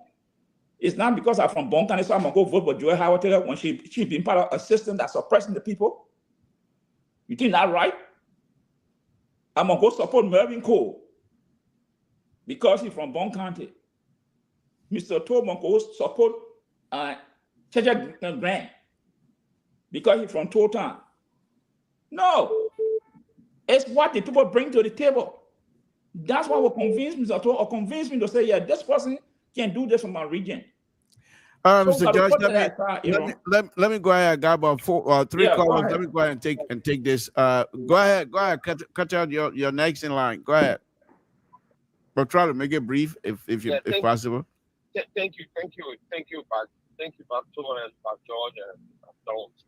Thank you guys for the show. Beautiful show. But this is the thing here. I heard you talking about TDL Ure, the incident with TDL Ure car. During that by-election, I think it was in a moment where people of Looking Town who was supporter of CDC and also supporter of senior Ure, or at the time the coalition, that so-called coalition that was together, they were going at each other. They almost, Carter, don't do that. They almost killed her. Her car was damaged. Severely damaged. Don't try to sugarcoat that. Don't try to sugarcoat it. Hold on now. We all saw the video. We saw stones from both sides. She was stuck upstairs. She couldn't come downstairs. They were threatening to burn the building. So don't come sugarcoat it. If y'all want Bernard Euro to come back home, that's fine. But y'all not can't sugarcoat it. Bernard Euro does not even have the political weight to even do anything about CDC. Nothing. So why are sending all your big wig then to go back in there? Nobody said nobody. According to the news, what's his name? Tua was there, Nagwe was there, Manuba Moru and all those people they were there. That's not even true. Okay, I say according to the news. But go ahead and wrap it up. Go ahead. This is what I'm saying. According to the same news, you guys give me 10 minutes, man. According to the same news, Bernard Ure said he has never or he has not been talking with any civilian or CDC or for anything. There's nothing, there's no discussion. It was on the news too. In the print news, he said it. So which one you accept now? The one he said and the one that came on the news. The same news. So this is the thing I'm trying to tell you, that in the moment, at the time, there were tension going on between those people. There is no somebody will just sit there and that throwing stones. The opposition know how to amplify things and just switch on CDC behind the CDC. We're not able to even talk for themselves the way they are talking for themselves now. Right? So at the end of the day, you guys had the upper hand to just take one incident and exacerbate it, make it so big and make it look like CDC was the troublemaker. And that's not the case. And they are not. CDC, they were not the troublemaker. No, not a troublemaker. Oh, okay. They carry so the people that are carrying casket and things like that, they don't make trouble, huh? It doesn't matter. Oh, it doesn't matter. Okay. Who has stones in the bag? Who has stones in the bag? Who has stones in the bag throwing at each other? These are the sedition youth that attacked that young man from LU at the Mama Point close to the American embassy. And you say sedition. Carter, we're not gonna go there with you guys on this one. Let me show you what happened in Mama Point. We all saw it. You don't need to lecture me on that one. We saw it. I did the show here. But when y'all saw, did you see it when the post started throwing rock at Yeah, well, I saw it from the beginning. I saw everything. Everything was recorded. So no, they did not. They did not. They came from down the hill with threats and stuff. We saw that. But anyway, let me take another caller. Thank you, Carter. We're not going to relitigate. We're not going to relitigate those things. You can get footage. No, but when you start bringing in subject matter that I'm quite aware of, and you try to bring out story that is not part of the story, then I will interject and make my point, because I carried our show and I played the video over and over. I have tons of video about that. That's you see now you're gonna make me look like I played a video that I wanted to play. Okay, all right, okay, got it. So that's CDC for you. Yeah, for them to say thank you. You're doing something. No, but I don't got to know. Seriously, call back so you can give us as usual. All right. Okay. Thank you. All right. Ambrose, go ahead. Ambrose, are you there? How you doing, Mr. Tool, George, and what's it? Malice. How you doing, sir? Dr. Malice, how you doing?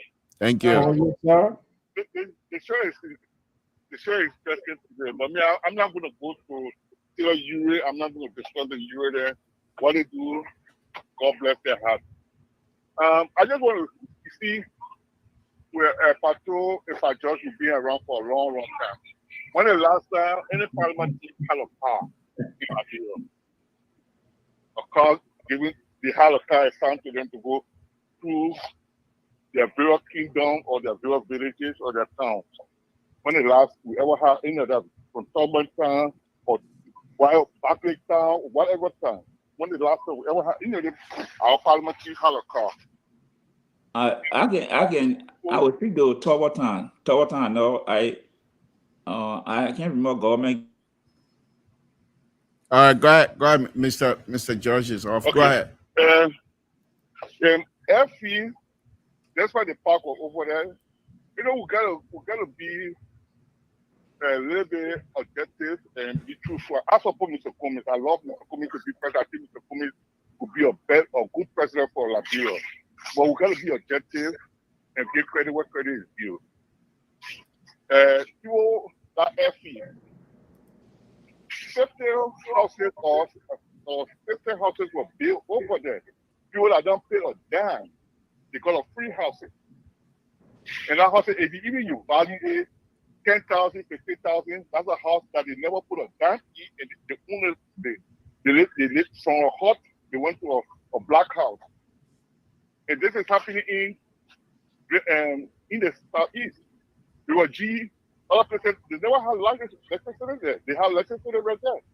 When the last time they had electricity over there? We can say the road is bad.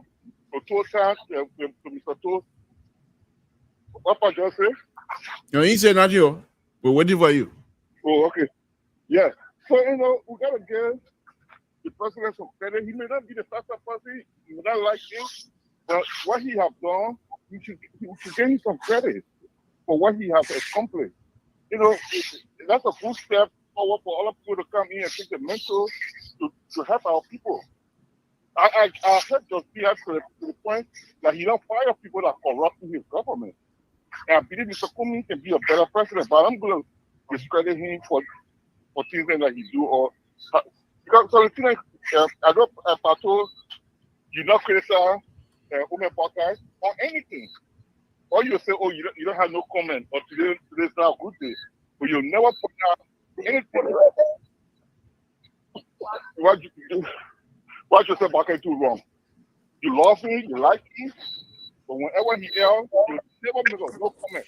Terry, Ambrose, you can't say that. I was on here the other day when Ambassador Bakai's statement was that he was going to investigate other President Weah government and prosecute those. And I said that was a wrong. I mean, did I not criticize that, Terry? I mean, Ambrose. No, okay. Did you criticize him when he said he will build all our roads instead of this in Yes, I did, because as an engineer, I don't see anybody building road in 30 days. But let me take that back, because there's a project right now on the way, and they think they can build it in 30 days. Design and build in 30 days. It costs a lot of money, because now you're going to buy a cement or asphalt that can be done in daytime or in 24 hours time. Or you got to be between overnight pavement and work. So you're going to be having a 24-hour work, and it's not possible with the weather condition in Labrador to do a 30-day road construction. Okay. A 30-day road is just some gravel. Okay, go ahead, wrap it. Somebody else. You're a designer. You're a designer. You're a road designer. Is this possible? Is it fixable? No. I already. So, okay, but go ahead. I've already commented on that. I said when he made that statement, I said I don't think that such thing can happen, and I was on here for over an hour making that point. But go ahead. Let me go ahead and take another caller. Okay, my other part went for you to confirm that proving wrong. One of the last thing you ever said to the market to show the website and all the things that he plans to do, or all the things that he got, the teachers that he want to make. A website that we can go and read, or we can you're just coming in. Because that was the very first thing I was saying here. That I've been reading things here. In fact, I told Mali I can't read it anymore because every time I read it, Mali will take me to clean it. There's nothing here for Ambassador Barker that I can print out to say. I said that already, Ambrose. Okay, I'm so sorry. That's sorry. Okay. That's okay. That's okay.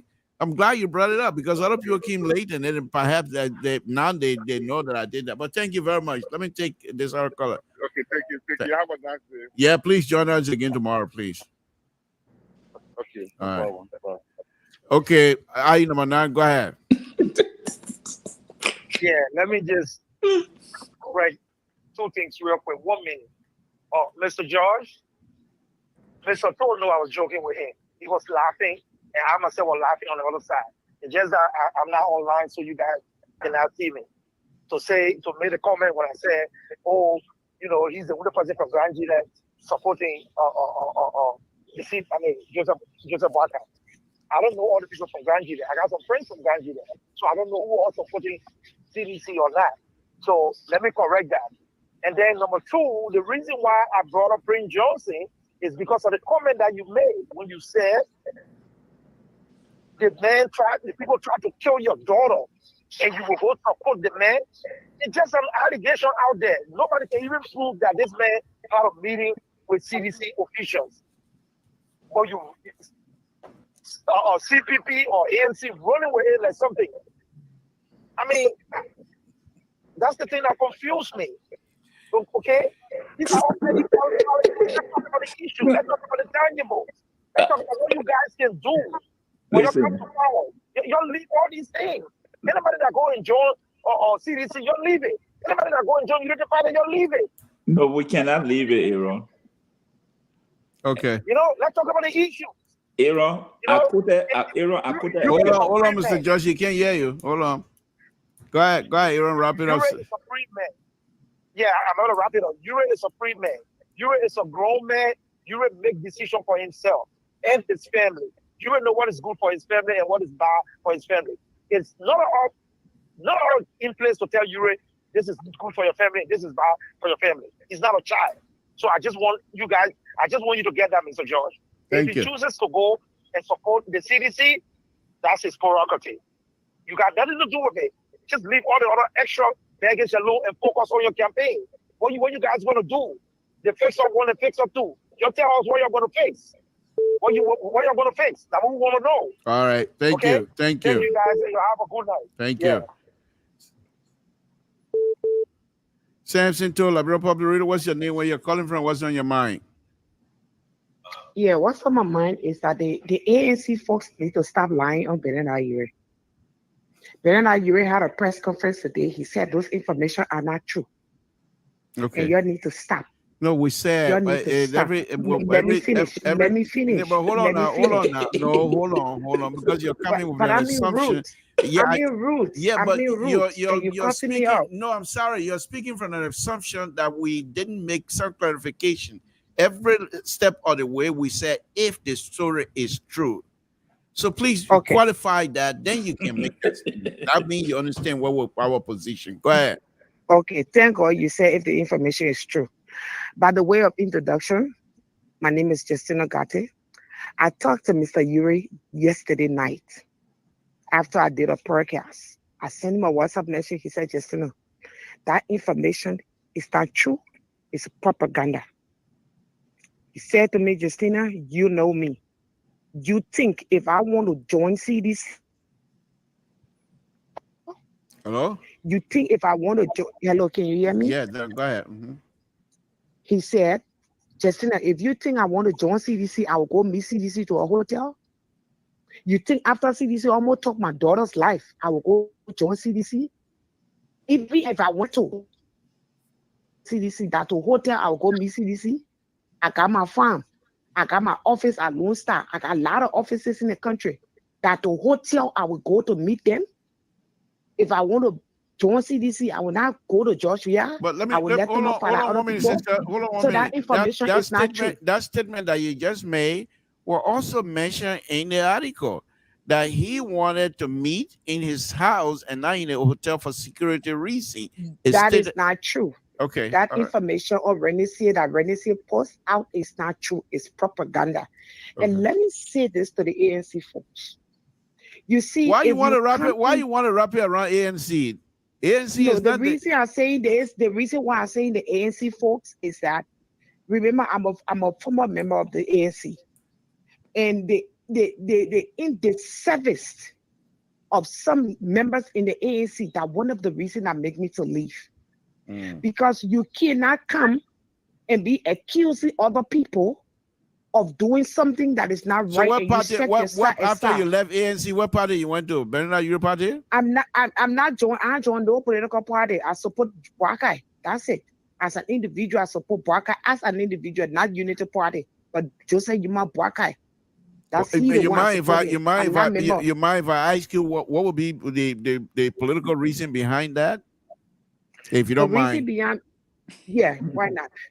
By the way, thank you for asking the question. I'm the chairperson for Citizens United to Rescue Liberia Diaspora Branch. I'm the chairperson, so you asked me the right question. My reason of choosing Joseph Yuma Bwakai is number one, consistency, earnesty, loyalty, and clear vision as to what he wants to see in the country. So what happened with it? With the $30 million? What happened with the $30 million? If I may push you. No, now you're diverting. No, you diverting. Don't divert. You asked me a question. Let me answer you. I understand that, but Sweetie, when we have, you just asked a question. Yes, Let me finish answering the hold question. Hold on 1 minute, sister. No, you're talking to a politician. When we have you that, asked a question. Let me learn. When I have this kind of opportunity, when I have this kinds of opportunity, I want to make sure that I utilize it to the best. Go ahead. But I want to throw that question in there. Okay, go ahead. When you ask a question, you let the person to finish answering the question. Then you can throw another question. Okay, but don't run all over, you please. Ask just me go ahead. why I chose to support Joseph Yuma Bwakai. Right. I give you just three major reasons, and I want to extend it. Okay. Any nation that is able to feed itself, any what's going on? Are you there? Citizen of that nation. Are you with us? Hello. Yeah. Hello. We're here listening. Go ahead. Can you hear me now? Yeah, much better. Okay. Okay, your phone is acting that up. Nation citizens are able to do things for themselves. We didn't get that part. We didn't get that part. You were breaking up, sister. Able to stay among nation and speak and take her position without any fear or some donor money being cut off from them. Okay. A nation that feed herself can be able to give herself medical. But let me push you on this. Yeah, you heard President. We are today. Did you hear President? Did you hear all the reason? Did you hear President? He said when Ambassador Bwakai was Minister of Agriculture, he didn't play anything. Are you there? Justin, are you with us? Hello? Okay. All right. So, folks, when we have this opportunity, we try to use it as much as possible. I wanted to know about the $30 million. And because she says she's the global chairperson of the Rescue Mission International here in the diaspora. So let me call her back. In fact, she's 916 number. That's close. That's most likely in Sacramento. Let me call her back. But you're supposed to know her, and you're the one supporting Joseph Bwakai. Mr. Central Right. I just asked you. We've been friends all along. I've been saying to you that I don't know them. They don't Please know leave your me. message for But 9163088. one of your policies just She's came not. on. She's not taking question. I think I need to invite her. Let her give us the opportunity to talk to her. She seems to be knowledgeable and well versed in the politics of Liberia. I think she'll be somebody that I would really like to talk to because I think she's very intelligent, very smart too. So I think I can get some information from her. Let me see if I can Please call leave back. your message Okay, for. she's not picking up. All right. So anyway, Mr. George, Mr. Mali, I know it's been a long day, so just give us your we're going to be closing now. Let me take the number out, folks.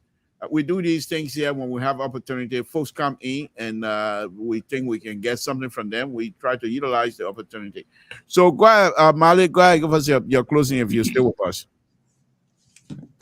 For my closing, I just want to read this. You look exhausted after praising CDC tonight. You know that you need CDC to send you some of their how do you call it, Sakamo Motri palm wine. Maybe that would give you some energy. Well, I'm just being a bit objective. I know. I'm just kidding. Go ahead. Yeah, NEC released this preliminary voter registration of over 1.4 million Liberians. And of that number, 11,410 are female, while 729,000 are male. So I noted from the preliminary that a lot of gentlemen register for this election. Okay. And they are saying this is a preliminary. And NEC is known notoriously for coming up with preliminary, and finally it become the legitimate. You can't fight with NEC even before they begin NEC. So you still NEC went with a censor. It came with preliminary. They closed the gate on it. Yeah. Now they are coming again with another preliminary 1.4 million. Trust me, they're going to close the gate on it. So now one thing I like about Liberians, they're very smart. Let me ask you. We hold their feet to the fire. Thank you, Malice. Thank you. Let me just ask you, the 1.4 is the total number of voters registered to contest to vote in the election. Listen to this statement. It said preliminary results of phase 1 show a total of 1,435,209 registered voters. Of this number, 11,410 are female, while 723,799 are male. Next year. One thing I observed with you and Mr. George, when we're ready to close, that's when you'll bring up some interesting subject matter. Yeah, because make it brief, please. NEC is very notorious for bringing the preliminaries, and the president come and just seal it. So they are on record again. Why you waited up to the closing for you to now say something about CDC? You asked me what's on my mind, and this one is very important. Yeah, but it's very interesting as well. NEC use this thing to manipulate. Because the opposition, the last time when the censor came, the honorable analyst, Mr. Goya, said it had nothing to do with the election. Okay. The provisional result is up again, 1.4 million. That's not a small number there. It's not a small number. So we're waiting for phase 2. Okay. But I want to assure the panelists that they're going to close on this thing, and that's it. And the phase 2 will never see maybe it will jump in one other box somewhere and what have you. All right, thank you. Mr. George, go ahead, 1 minute, please. Out of time. Yeah, let me just say this. When we come on the platforms, I think people should be listening very carefully what we say. Because when you're seeing something, people get a little bit, jittery or what, because you're talking about somebody that they like or somebody to support. So they will not even listen to what you're saying. We all came on the platform, we were quoting a source, a paper. But somebody just can't, oh, you said this. Just like I'm seeing it like if to say that I have the facts or I have witnessed what happened. So when we're talking, listen to the conversation, follow the conversation, find the trend. When somebody is quoting somebody, bear in mind, it's not that person that giving you the facts, that it's not the facts the person giving you, the person only saying, I'm seeing it from this person, if this is what this person is saying, and this is what it's saying. If this is so, that's what happened. So Mr. Bobler, you'll come every time and say, oh, this is the personal view. It's not my personal view. Either I'm quoting somebody or something that I said, making reference to somebody. If I'm saying something directly, then you can come after me directly. But just bear in mind that the person I'm quoting somebody. So these things will have to be sober when we're coming to discuss it. And one of your callers was saying, being rude. No. If you're saying something and someone says, hold on there, call you to a point, that's not being rude. They're not screaming. They didn't say, shut your mouth, don't speak. They're just saying, hey, hold on there. What you saying, let me try to say correct. This is why it happened, and this is how I said. So let us be a little bit careful, especially with the female, you know. I mean, just coming out to say, oh, that I'm going to invite her. I hope she will take my accept my invitation to join us tomorrow. That's Justina Taylor. So that being rude. But that's not Justina Taylor, though. That's her, man, Mr. Toe. Her name here, she said, come late Justina Gatti. Maybe the name, maybe she's married now or something like that, but that's, I know the voice. This is not her first time calling. So if you spoke to Benny Yure, that's fine. Come and say, I spoke to him. But we're quoting a reliable paper from Liberia. We're not just saying, oh, well, he did this. We're quoting the paper. So if they issue a press release, someone didn't get a press release, that's fine. Tell, oh, this is a press release he issued. Okay. So, let me get Carter to give us this. Thank you, Mr. Josh. Carter, go ahead. Less than 1 minute, please. Wrap it for us. We're close. So let me give information. The girl I called, her name is Justina Taylor. She used a name called Justina Gatti. I told you. Justina Taylor, you know. I know. That's what I told you. False, who really false. So don't fall for all that she's saying. She's the global chairman. Don't fall for it. I know it. I mean, I don't know. I'm being honest with you. I'm being honest with you. Okay. Go ahead. I'm honest with you. Okay. Yeah. So I just called the data info, and she hearing me on the radio. She knows what we're saying is true. Okay.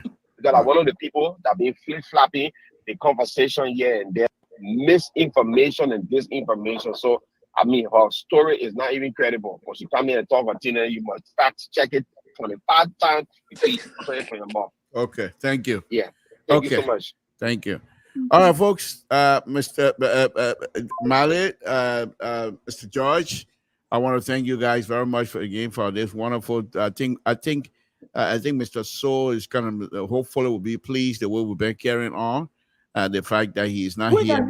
You can't wait. Why you can't wait? Let someone praise you. No, he will not be pleased. What is it? I gotta preach myself. No. Yeah, I wait for y'all. That you're pleasing, I will eat. No, not me. Not Mali. Let the person, oh, Mr. To, you're doing well. I know I'm doing well. Well, you think I come to sit down here wait until you come and say you're doing well? Not doing well. The people love me. You know that. They love me. Even Sidisha, they love me. So what you want to say? Okay. Sidisha love me. They can, you know, the people are saying in the bed, they say the one can sing or the man can sing, but the message can sing. No, the other chicken pie can say it's sweet. The other chicken can say it's sweet. Yes. I'm sorry that we're running out of time, but maybe the next time we meet, I want to look at critically the Farmington Agreement. So what I want you to do for us, if you have that document, if you can put it in the chat room, or if you can email it to us, so that at least we'll have the opportunity to review it, and then we'll all come out. At least we'll be able to have some concrete. It's an open document. It's down there. But one thing that is conspicuously missing in the Farmington River Agreement is no one agreed to accept the result. So, with President Weah, by all fairness and by all standard, accept the result if he loses this election. Okay. All right. We can think about that. I will put a Farmington document into the chat room. I think that clears everything. But thank you very much, Mr. George. Yeah. Somali, I'll say thank you guys and good night to all of you. Please let's meet again tomorrow. I think we're doing a good job here. Yeah, tomorrow I will be with you guys from work. I'll be at work. But Okay. I'll join you guys. We'll take you anywhere you are. I think we're doing a wonderful job despite the fact that they I'm not too sure because the Unity Party has taken a large chunk of this platform now, and that's very worrying. Oh my goodness! I think you see, even running away, he took himself out. Okay, all right. I'm not going to make a comment. All right, Mr. George, thank you. He said, Unity Party feeling taking a chunk of the platform. Okay, Mr. George, Mr. Malley, thank you guys very much for joining me and making this platform the way it is. We appreciate it. We appreciate all of you. Those of you that call here tonight, we appreciate you as well. Please, Aaron, I don't think Mr. George would take any kinds of comment, take offense to any comment from you or anybody else. I think we're all here at mature. And we know when you guys call in to express yourself, we are quite prepared of whatever comes out. And I think you guys been very respectful. So, Aaron, I don't think anybody will think of you as being saying something against me or anybody on the platform to be negative. You speak your mind, which we expect and we know of you to be very honest person. So you're not saying anything here that will hurt anybody's feeling. So I don't think Mr. Josh will making reference to that. But anyhow, but then again, your sedition. You always, so Mr. Josh was kind of a little bit concerned because you always put your foot in your mouth. Samson too. I gotta put it in there. I have to put that one in. But I don't want to come when I come in tomorrow. We have this young man here. There's this young man that been fathering. Let me see. What's his name? Bagiro Freeman. He's been fathering and he's been very tough on us. Very respectful too, though, but very tough. He's a sedition and he believes CDC is doing well. He said the last time he spoke here, he said from Bewade. I have my background from Bewade myself, but the issue here is he's been very tough and he's been watching. I like that. Respectful, but very firm in their pronouncement. That's what we want. We want you to engage us respectfully now. Engage us and make sure that what we're saying is not true. Disabuse us on that. And I think they may have done that. And many of you have done that. We appreciate it. Let's continue to make this platform one of the most intellectual platform that is. That's all we need to do instead of insulting each other and think that we don't do that here. Thank you. Have a wonderful Wednesday afternoon. Please join us again tomorrow where we will come back out here and do the same thing, folks. Samson told LeBron Public Radio. Have a wonderful weekend. Let's continue to pray for one another. Most importantly, let's continue to pray for the Republic of Liberia and that of the United States of America. With that, good night, folks.